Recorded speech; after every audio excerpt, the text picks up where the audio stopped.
नमस्ते किसान मित्रों, स्वागत है आपका अपने YouTube चैनल भव्य टेक फार्मिंग में। मैं हूं आपका होस्ट और दोस्त भव्यजीत।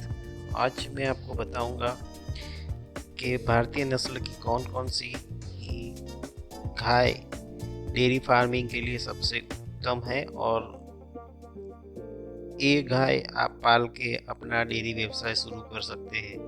तो चलिए शुरू करते हैं आज का वीडियो।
इसके अलावा भी और भी प्रादेशिक भारतीय ब्रीड के नाम आपको बताता हूँ, जो इस प्रकार है।